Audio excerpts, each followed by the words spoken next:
Stay tuned for the Driver Life BODcast with Hope Zavara right here on tncradio.live. Hello, everybody. This is Todd Dewey from the hit show Ice Road Truckers on the History Channel. And my source of radio and all truckers news, I go to tncradio.live.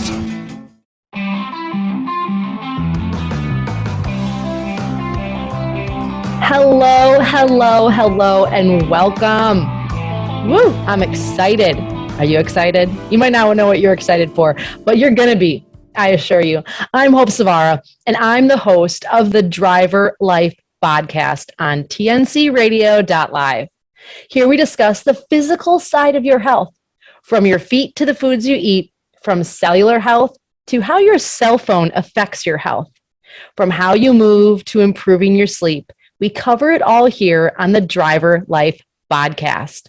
I believe it's the small, simple changes that lead to the big results in your life so that you can feel good again. And this is where we talk all about your health, your fitness, your wellness, about the small, simple changes that you can make one move at a time. And we have an amazing guest for you today. Our guest today on the show is Amy Sprouse. Amy is an amazing holistic health educator. She's got a wealth of knowledge and really understands how to marry Western medicine, Western approach to health with some holistic practices. And that is what we are talking about today. All right, without further ado, I am going to introduce you all to not only one of my good friends, but a health educator, not just in the holistic world, but as a medical educator and a holistic educator, someone I respect. And I don't give respect out very easily. As many of you know, someone I very much respect, Amy Sprouse. Amy is just pioneering this merger between Western medicine and the natural holistic health world. And what I mean by pioneering, because neither one of these are new, but this idea that we can live in both of these worlds simultaneously. So I want Amy to introduce herself, and then we're going to get into this conversation. You guys, you do not want to miss this episode. Amy. Awesome. Well, thank you. Thank you, Hope, for having me. You know, I've loved featuring you on several of our educational platforms and in our courses. So it's really fun to be able to come speak with you about this topic. I'm so passionate about it because I'm convinced the world is just obsessed with black and white thinking. And this is one area where people have so much to gain by overcoming black and white thinking and realizing you really can't access the best of both worlds. And not only that, but that these fields have actually been artificially separated in our country, and they're not separated in several countries around the world, the fields of Eastern and Western medicine. And so I'm excited to talk to you about it. Awesome. Well, first of all, do you want me to just go ahead and give you a little bit of my background? Tell listeners about yourself, because you have a really amazing background, not just how you were brought up in your family, but you've traveled the world, you've seen multiple countries and how they live and eat and how their medical system is, but also your education is very hybrid. And I want to touch on that because if there's listeners that are like, oh, here we go again, another natural path. No. Amy is far beyond this, you guys. And so Amy, tell us about yourself and then let's get into this conversation. Awesome. So I grew up in the holistic healthcare field, which was much more unique in my community at the time. And we were doing a lot of the classic holistic things, going to see the chiropractor, hosting yoga retreats at our centers, drinking green drinks and healing with herb homeopathies and all these things growing up. That was very commonplace for me. And when I learned about the public health field at first, I was 18 and I was like, wow, a whole field exists dedicated towards empowering communities and educating them. I was so excited to get involved in public health. And so I got my bachelor's degree in a field called epidemiology, which is where we use statistics to study the cause and spread of disease. And it just totally lit this flame inside of me for public health. But as I continued my education in public health, I started realizing something very interesting. And it was that there are not a lot of holistic health things taught in the medical setting, almost at all. It was almost eerie to me. I was like, wait, how can we be talking about your digestive tract and not talk about nutrition? Or how can we be talking about your nervous system and not talk about breathing? healing, like all these different systems of the body. I started taking all these classes on anatomy and physiology and healthcare policy, and holistic health was nowhere. So it kind of led me on this search of like, where did this part of our standard medical education curriculum go? And there actually is an answer to that I'll be telling you about in a minute, called the Flexner report, that took place here in America. So that is, I started just advancing my education in some of these medical settings, which was really cool for me, because then I got to learn the medical side of things, and where I just grown up in this holistic healthcare field. So now I'm getting to learn the medical terminology and some of the huge wins we've had in public health and huge wins we've had in medicine. And I was like, wow, that's so great. And realized like these two fields really need to be celebrating each other instead of ostracizing each other. And so I'm at Johns Hopkins Bloomberg School of Public Health right now, studying healthcare policy reform, a topic I am literally obsessed with. And you guys, that's how smart she is. She's at Johns Hopkins studying this, running a company, like just like traveling the world. And we won't get into, maybe we'll get into this later, but like this girl, I have to like just bring on her a moment, is the only one in the classes with these like top-notch professors, and challenging them, asking them the hard questions that nobody else is willing to ask. And I've just heard so many stories from Amy that, oh my gosh. Okay, so keep going. She is a wealth of knowledge, you guys. I mean, and just she practices what she preaches. Oh, thank you, Ho. But yeah, I've always just wanted to be at those roundtable discussions where these conversations are happening. And through doing that, like paying the extra money to get into the fancy cancer breakfast with all the cancer doctors from around the world, I'm like, what are they talking about there? And realizing what's missing in both of these fields. I'm like, okay, holistic health is missing part of what they have in medicine, and medicine is missing part of what they have in holistic health.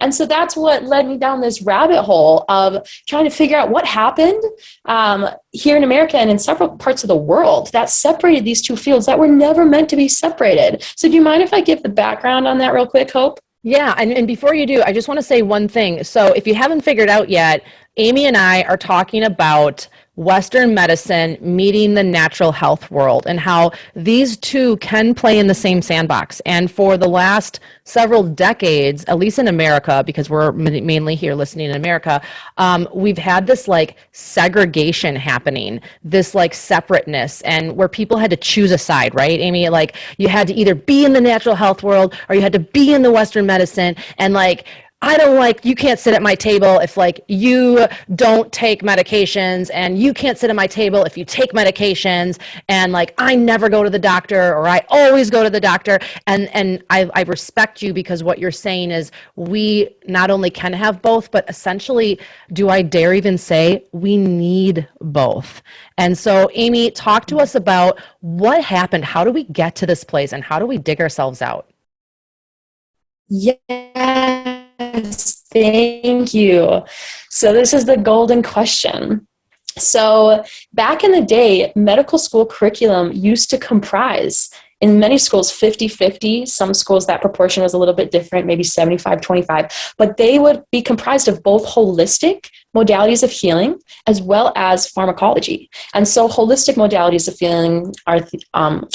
of healing are things like osteopathy, chiropractic care, botanical medicines and herbs, different forms of psychotherapy, electromagnetic therapies, hydrotherapies, all these different forms of healing. And the other part of it were some of like the more clinical medical practices. And up until the 1900s, it was like I said, that ratio varied a little bit, but both were taught in medical schools. And then it was discovered. So 1900s, which is not too long ago, up until that point, medical schools included teaching what we call the woo-woo stuff, right? We, not me and you, but like most people call the woo-woo things, right? Yes. Okay. Yep. So 100%. And so, yeah, it like the whole field of naturopathy was taught in medical schools. That's how you adjust the human body as a whole back then. And so we get to the 1900s, and the field of pharmacology is growing, and it's discovered we're discovering more and more pharmaceutical drugs. And can you explain the thing with pharmaceutical drugs that... Can you just quick explain what pharmacology is? Because I'm not sure that all the listeners really understand that term. Can you just give us a brief definition? Yeah, absolutely. So, when I'm going to actually start off with plant medicine so I can kind of paint the difference between the two and the similarities. Yeah. So with plant medicine, let's say I want to heal with a comfrey plant. Okay. So I grow some comfrey in my backyard, and comfrey can be great for stomach aches. It can be great applied topically to wounds to help repair tissue after, you've sprained something or after surgery. It's used in several herbal remedies.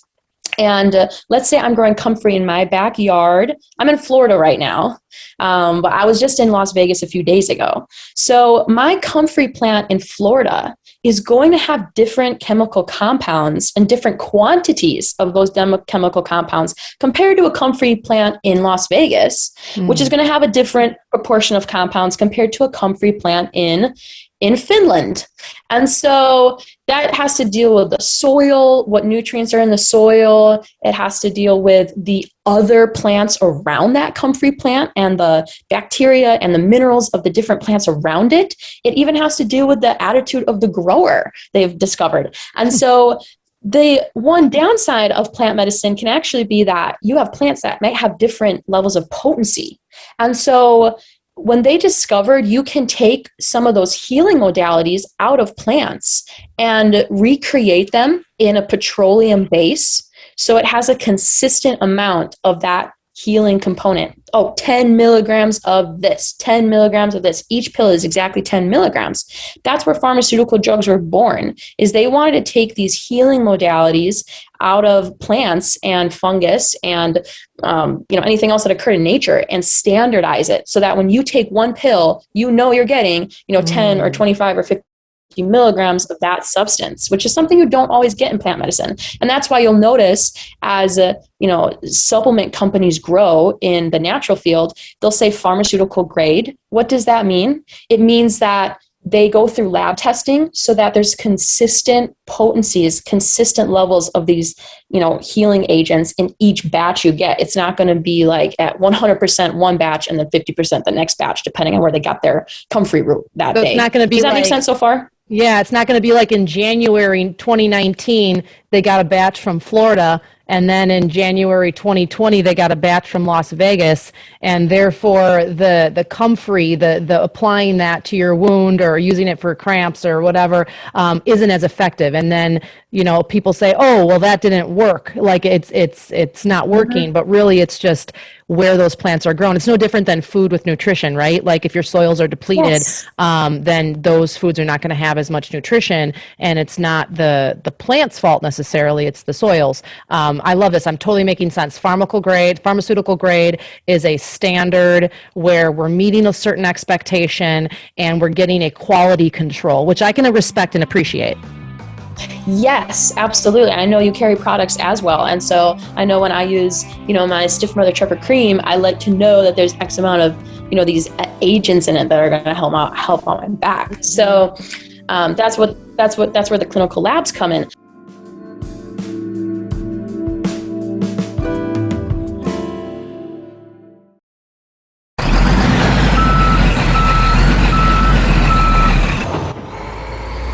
TNCradio.live, your commercial driver navigation station.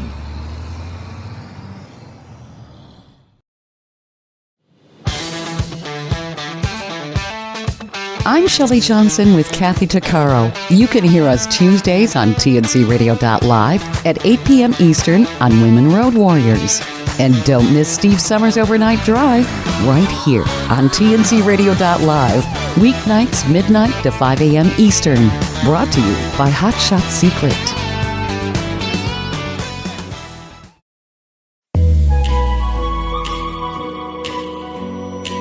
Hi, I'm Dr. Christopher Cortman, and now for the Mental Health Minute.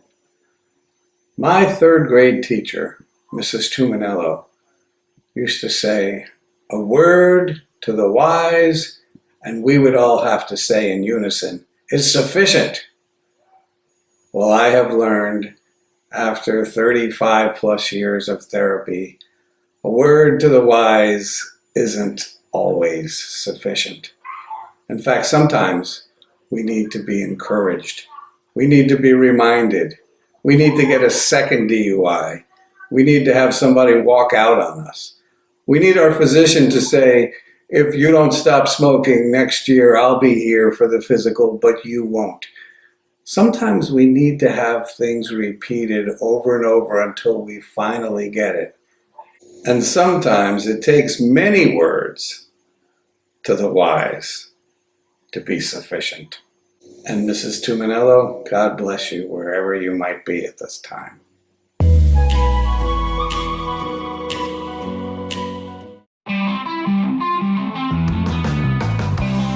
So when pharmacology came out at first, it was like, oh, this is awesome. Like, we developed penicillin and we developed, these different antibiotics. And actually the very first ones were opioid drugs. But even opium, you guys know that comes from a plant. So, and in the beginning of time about, almost everything was plant-based or fungus-based, 80 to 100%. And now over time, we've started getting more and more synthetic with things. So now it's about 40% of pharmaceuticals are plant-based still, based on on plant healing agents. Can you explain what synthetic means?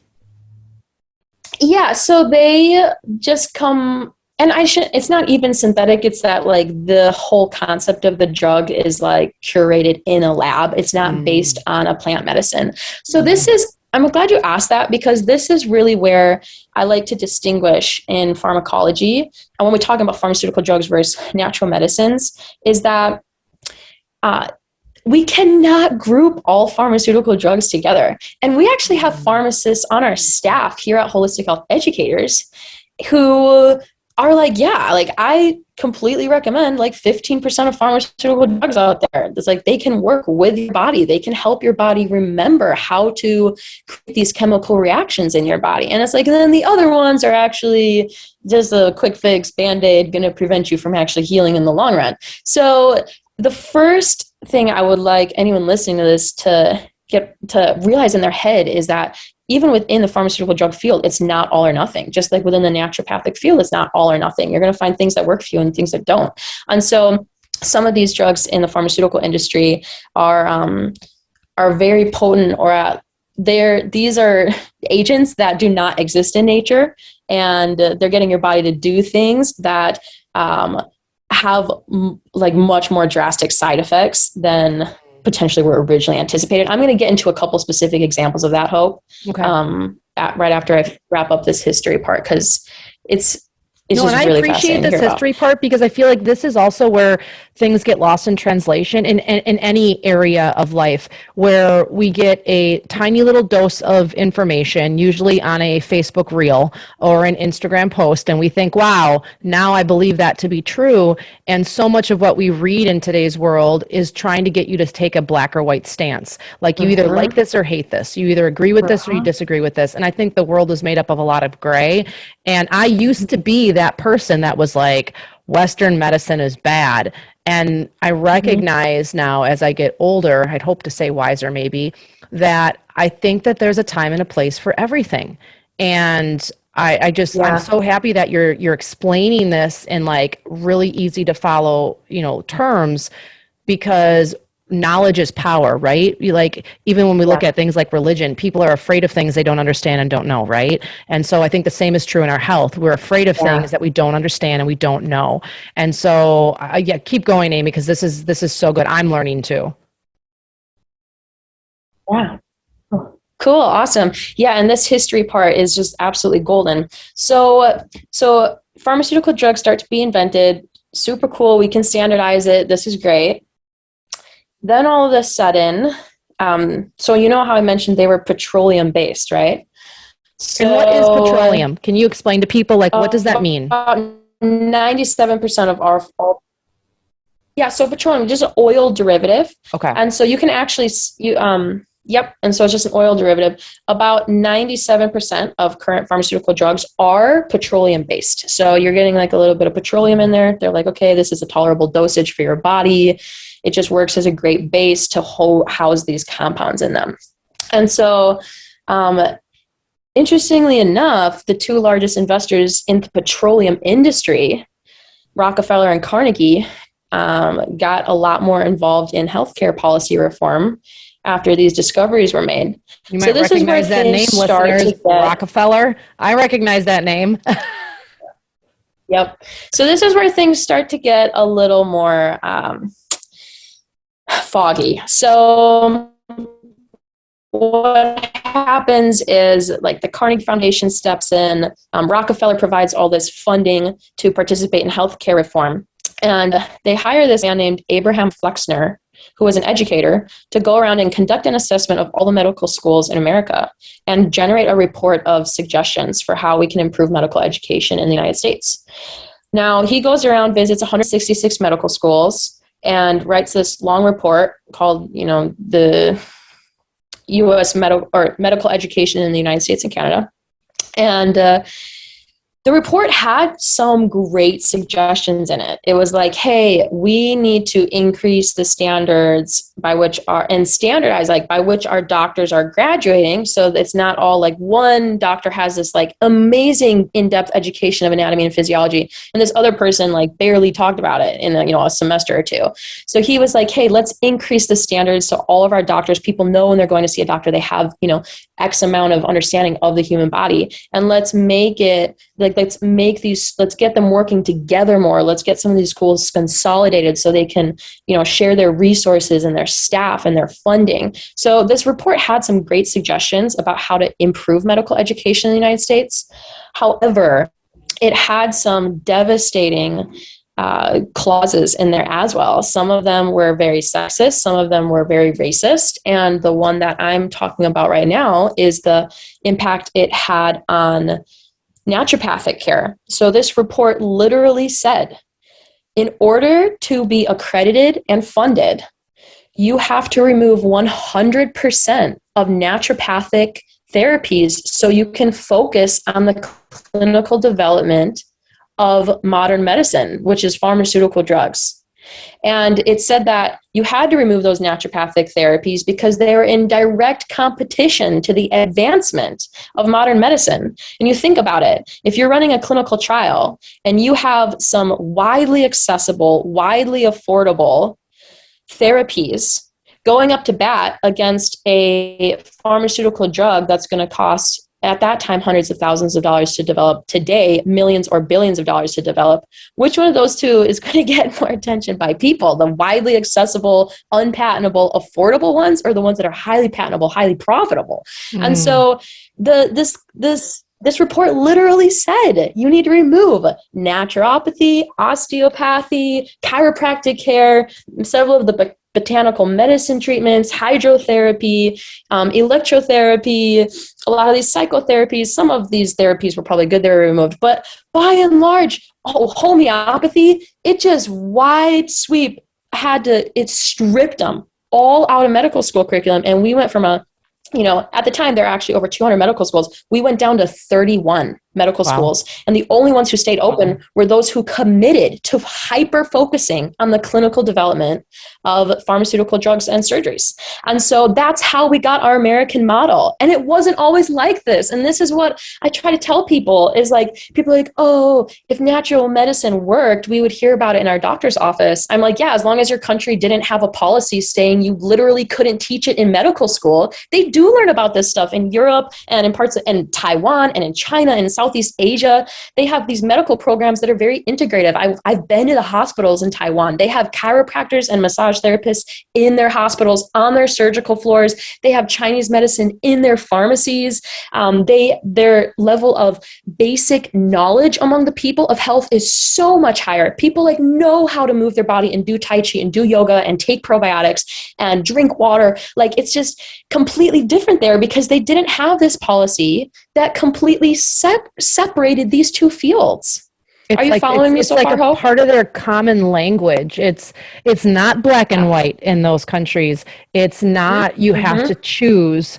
It really is this idea that you can have both, which is why I wanted to have you on the show today. So now for me at 38 years old, I believe that there is a time and a place for Western medicine. I believe I sometimes call it emergency medicine because, man, if I cut my finger off on a bandsaw, you bet your bottom dollar, I'm going to be going to the emergency clinic like immediately because I want my finger sewed back on and I don't want an infection. Yeah. Now, how I treat that afterwards, I may also do some natural remedies to help myself heal, but I want to go to an expert that knows how to do this. Sometimes too, I was a high risk pregnancy because of losing my daughter, my first daughter. And so it was like, I leaned on Western medicine to do the ultrasounds, to like make sure that this was okay, to like be on staff when I delivered. I wanted to have an at-home birth. I wanted to do it naturally. So I had to compromise. I had to be in the hospital where there was people that could save her or him if anything would happen. And I still got to bring my natural remedies with. And so I believe there's a balance. So Amy, like, how do we do this? Like, how do we do this as a population or as a single person?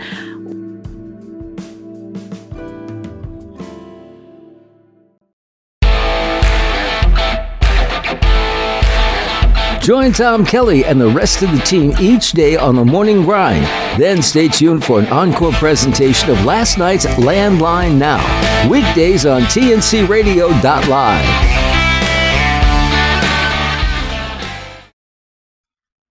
The info blog on tncradio.live is brought to you by the Truckers Network at app.thetruckersnetwork.net. A truck driver's guide to balancing work and home life. Truck driving's hard and demanding work. Becoming a truck driver means spending many hours and days on the road. You'll sacrifice a lot for your trucking career. For many long-haul truck drivers, it's hard to separate life at work from life at home. Learning how to have a balance between home life and work life is essential if you want to have a long-lasting career in trucking. Check out our guide to balancing work and home life for truck drivers. Get enough sleep. Getting the recommended amount of sleep each night is a rare thing for truckers. Although sleep may be difficult for truckers because of the uncomfortable way of living, it's essential to their well-being and safety. Start prioritizing sleep and make a sleep schedule. Set an alarm for a certain time and turn off all electronics and get your much-needed sleep. Not enough sleep can make life on the road miserable. Exercise often. Due to the many hours of sitting each day, truckers start to experience body pain and health issues. Not exercising and taking care of your health can cause a lot of problems in the long run. You could be out of a job and possibly out of work. Eat healthy. Having your truck stocked with healthy snacks and meals while you're on the road will help teach you how to have a healthy work-life balance. Start making it a habit to go to the grocery store before you head out on the road. Also, avoid eating at fast food restaurants and truck stops. Do not think about work when you're at home. Whether you love trucking or hate it, you've probably thought about your job while you're off the clock. It can be difficult to separate the two. Thinking about work too much while you're at home can make you anxious, sleep-deprived, and put you in a bad mood. Instead of worrying about work, try picking up a new hobby or exercising. Spending time with friends and family can also get your mind off things. Make time for family. It doesn't matter if you're on the road or at home. Make time for family. Make it a priority to talk to someone in your family once a day. It can be tough for truckers, especially OTR truckers, to maintain relationships with their family due to the trucking lifestyle. Keeping in contact with your loved ones will help life on the road be less lonely. For more information, be sure to check out the Truckers Network at app.thetruckersnetwork.net. Catch Landline Now every night at 11 p.m. Eastern Time, along with an encore presentation weekdays at noon, right here on tncradio.live. Ready for the power of positive and something that will put you back to a time you wanted to last forever? Music is the ultimate time machine. What was your favorite time? Do you want to go back there? LTD Radio features the songs of the 70s, 80s, and 90s that will transport you to a happier time. It'll make you smile and brighten your day. We could all use that about now. TNCRadio.live is proud to carry the great music of LTD Radio. talk to me about the merging or the black and white. How do we make it more gray when it comes to healthcare? Yes, I love that. And let me back up your story with, I would love to paint a picture for you of just 3 weeks ago. I had the opportunity, my grandma went in for brain surgery to remove 2 brain tumors, and she's doing great right now. And this was just such a cool opportunity to see integrative medicine in practice. So when I use that word integrative, I'm meaning like integrating holistic therapies with medical treatment. So she gets out of the hospital. I am just floored at the care she's receiving. She's at the VA hospital in Vegas, so beautiful facility. But, oh no, at that time she was at Sunrise. But she comes out of the hospital and she's receiving all this great care. The first thing she says to me when she gets out of surgery is, Amy, can you run home and make a superfood smoothie that has hemp seed hearts and chia seeds and blueberries and some collagen protein in it and some coconut milk for some healthy fats? And she lists off these 8 things she wants in her superfood smoothie. She's like, okay, just run home, get that and be back. It's like midnight. So I'm like, okay, Grandma, you're the best. No one else gives me that detailed. She was a nurse for 40 years. So I'm like, at the end, she's like, it should make about 1,700 cc's. I'm like, Grandma, only you could get out of brain surgery and list that one off to me. So she is awesome. She also loves integrative medicine. She was a nurse for 40 years, and she's also certified in like everything holistic you can imagine. Mm-hmm. So I go home, make this superfood smoothie, hand it to her. Oh, she is just so satisfied. So many nutrients and antioxidants and fats are going into her body to repair her brain and her body at that point. And then the next integrative thing we do is move the lymphatic system. So while she's there laying on her bed, we are like pushing up against her feet and just like getting her to jiggle, getting her body to lightly jiggle to move some of the lymph fluid in her body, because your lymph fluid, you have 2 to 3 times as much lymph fluid as blood, and it stays stagnant unless you move. So just lightly moving your legs and jiggling and pumping can be great for decreasing that heavy swelling that happens in your feet when you're sitting or laying down for too long. And so, we're pumping her legs to move her lymphatic system, and then, using essential oils as needed. And then as soon as we get her home, we get her on, we get her outside to get some sunshine, and then also get her feet on the ground so she can ground. She has something called a PEMF unit, pulse electromagnetic therapy, or frequency device. And so that is helping to improve her body's body voltage. So we'll talk about EMFs on another call, but your body's electrical charge actually plays a huge role on your health and your energy levels. So we're just balancing her electrically. Right? And so she's still made up of energy, yes, right? We are, Yes. And you bet your bottom dollar that all this concrete we walk on and the transient electricity in the walls and the cell phone towers and the Wi-Fi and all these, it actually ends up affecting our body's electrical voltage. We actually want to be negative. And so it starts giving us, all these positive frequencies are coming in. Those actually hurt us. So PEMF units and grounding, going barefoot on the grass or however you can get connected to nature actually helps to get those negative ions into your body, and it decreases your body voltage, which is good. You want to be resonating at the same voltage of the earth. And so so she was still on her pharmaceutical drugs and, taking them so she doesn't get her seizures, and taking them so it can help with some of the inflammation. And then she's doing all this natural stuff, eating a great diet, getting out in the sun, getting on this PEMF unit, and she just recovers faster than anyone. I've seen her recover from a couple surgeries now, and the doctors are always floored because it helps to put these things together. So that's just an image of what I mean by integrative healthcare.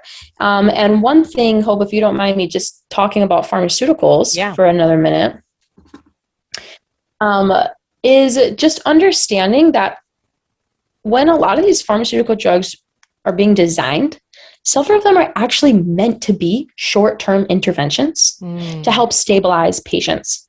So this applies to mental health.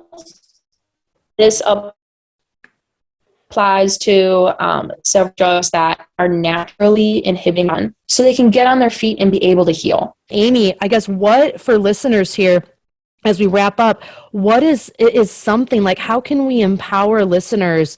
Like maybe they're on a lot of medications. Maybe they're very dependent on their Western medicine doctor. Maybe they feel like there's no hope for them. Like, what can we say to them? What can you say to them to say, don't lose hope? Like, what can they go and do to start taking back their health? I love it. Well, I'll leave you with this hope, and it's that the biggest thing missing in the U.S. healthcare model is actually putting self-care at the middle of primary care. Here in our healthcare model, we call like the emergency room and the hospitals and the medical clinics, we call that primary care. And I'm a big person on wording. Like I think the language you use for the world around you and the way you talk to yourself matters. You know, just even simple things between me being like, oh, I'm such an idiot, I always make that mistake, and being like, oh, I wonder why I did that. I really want to change the way I do that next time. Do you feel the difference in how that language like can make you feel in your body? Dude, I'm such an idiot, I can't believe I do that different next time. So I'm a big language person, right? Calling, like you said, emergency medicine or these like somewhat dramatic interventions sometimes, primary care, I think does something in our minds that makes us think like that's primary health. Sure. And then we have holistic medicine that's currently called complementary and alternative medicine. And for the longest time, I was like, no, that's switched. Like, you know, holistic medicine is primary care and medical care is complementary and alternative medicine. And I was like, those need to be flipped the other way around. And it actually wasn't until this most recent experience at the hospital, watching the care my grandma received, I was just floored by it. And I was like, wow, you know what? I'm going to combine these two models. Self-care is primary care. Everything else is secondary care, whether you're using modern medicine, you know, Western medicine, whether you're using holistic therapies. Self-care is at the middle, and even your self-care regimen is going to include some of both of those fields. But self-care is at the middle. Everything else, I'm on all these drugs and they have all these side effects and I don't know, like, I don't even know what some of them are doing. I'm just trying to follow the protocol. That's great. What I would tell people is like, focus on you and keep your medical doctor up to date, because if you start, you know, losing all this weight and dramatically decreasing your blood pressure decreasing your blood pressure period, you might not need to be on that dosage of your blood pressure medications anymore.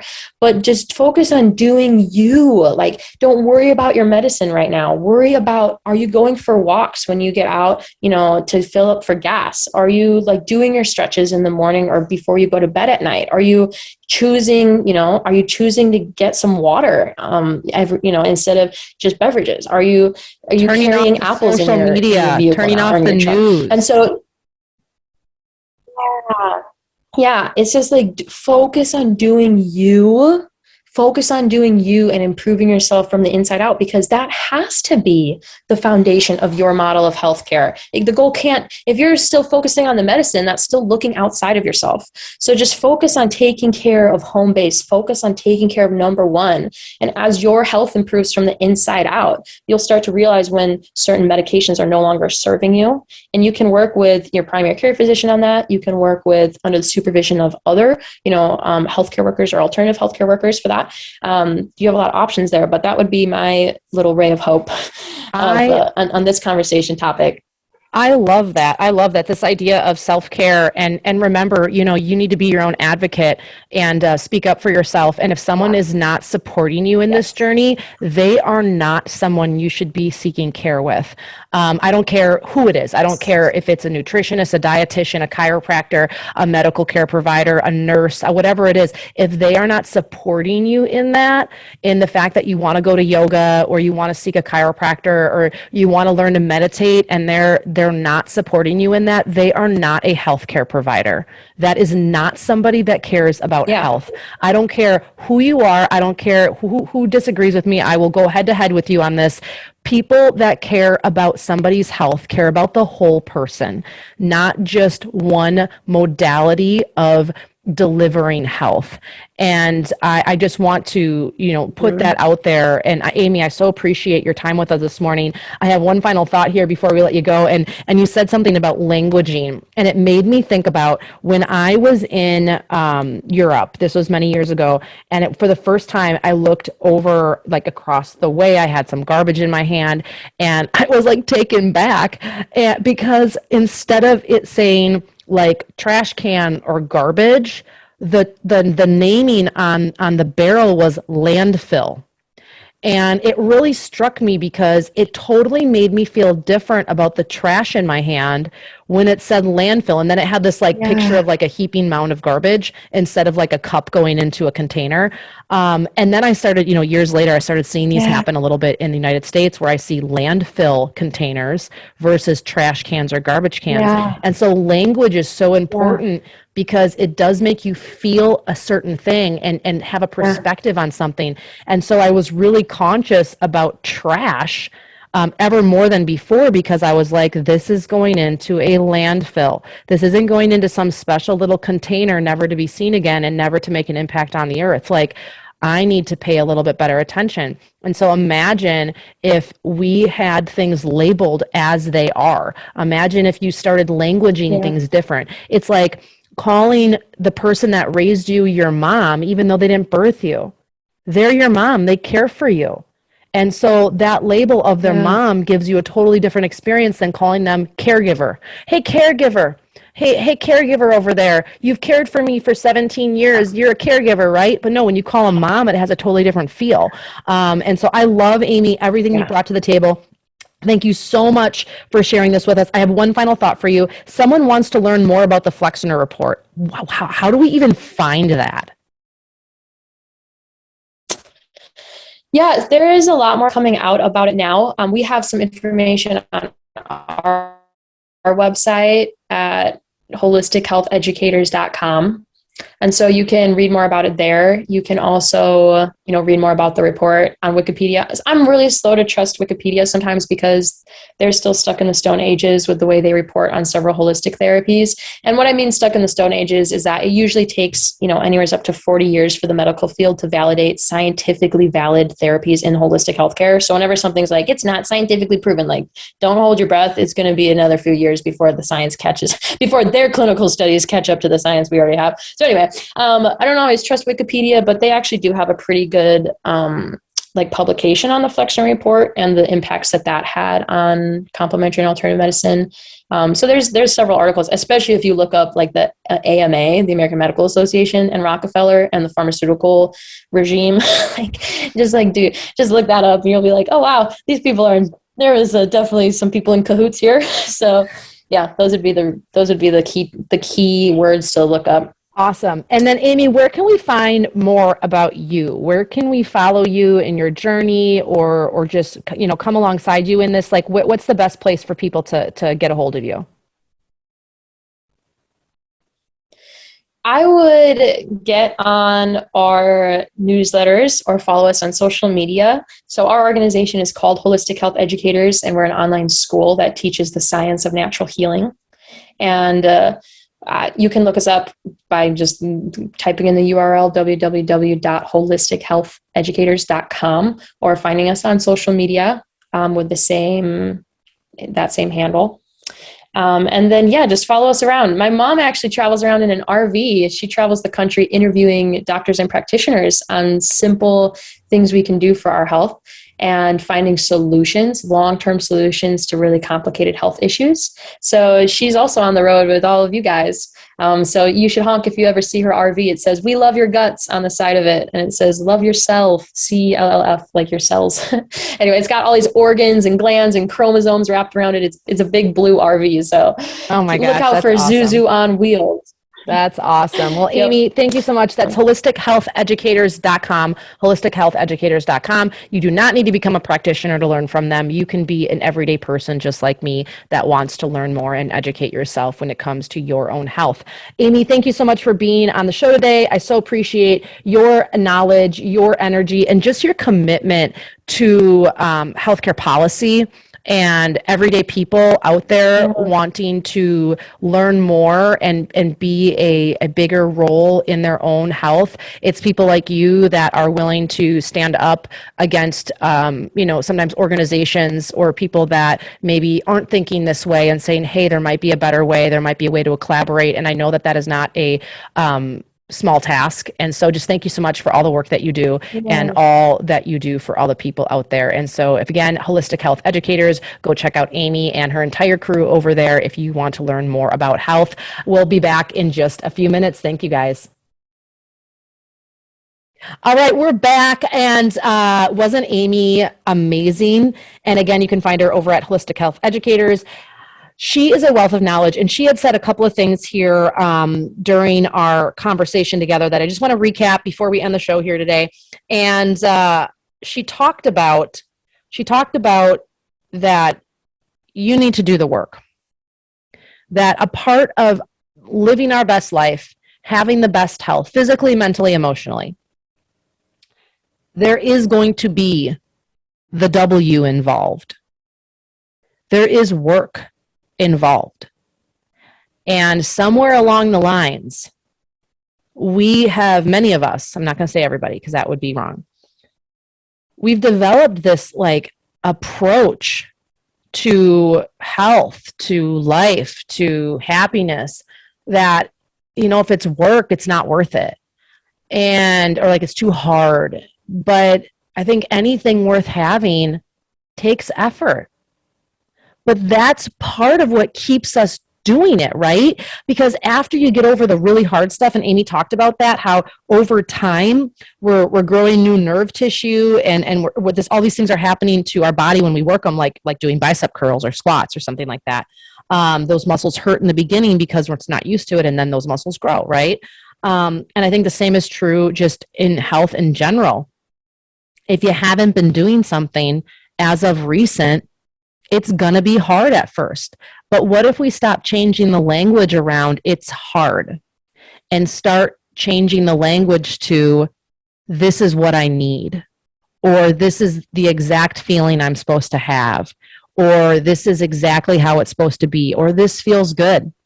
When I spent many years, probably about almost a decade, studying fascia and the core and functional movement and biomechanics, I studied a lot on fascia, and I took some trainings with anatomy trains, Tom Myers, and he talks about sensation. And in your fascia, which we'll talk more of this on another show, you have 10 times the proprioceptors in your fascia than you do muscle tissue.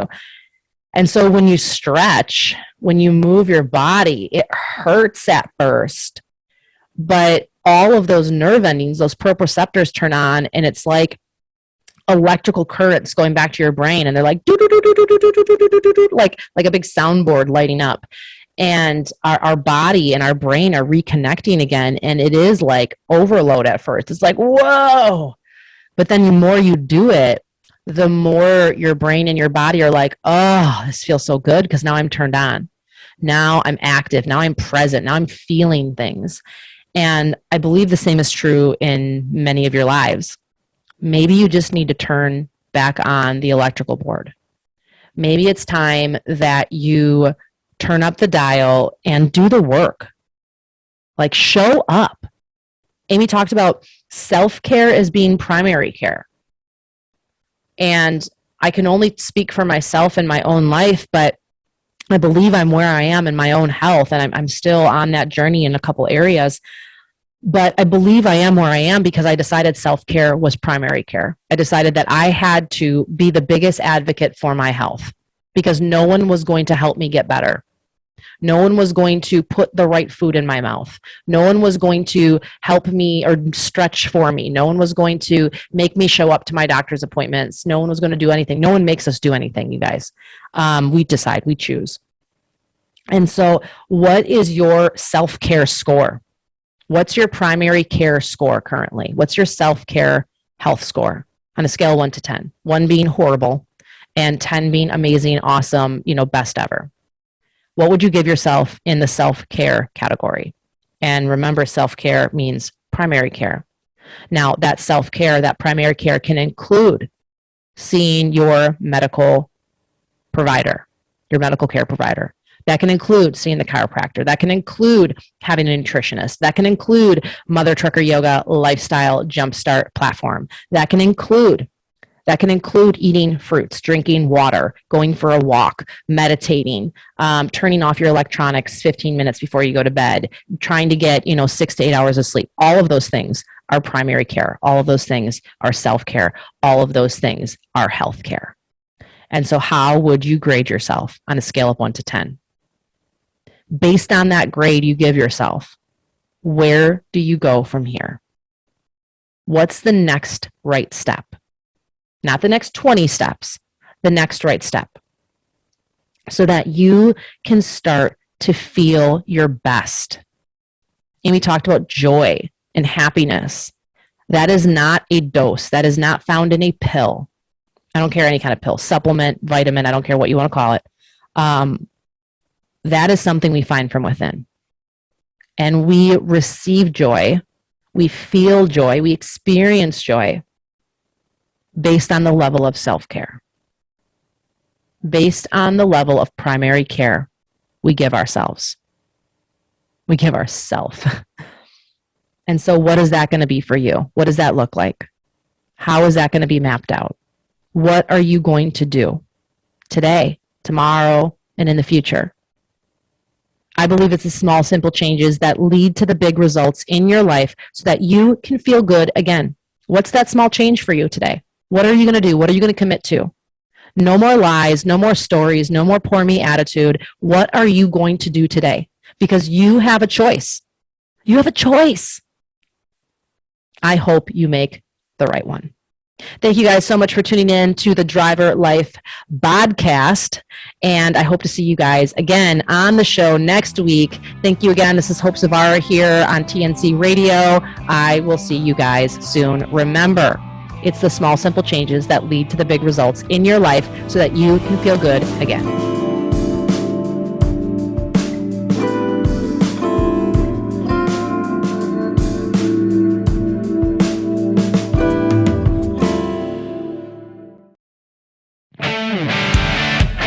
Do you have the TNCRadio.live app? It's free and easy to download. Just go to app.tncradio.live, Google Play, or the App Store. Get access to live streaming radio developed by drivers for drivers. Download the TNCRadio.live app today.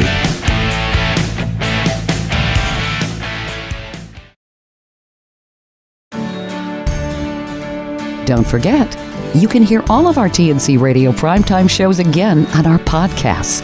Just go to tncradio.live/podcasts or search for TNCradio.live wherever you listen to podcasts.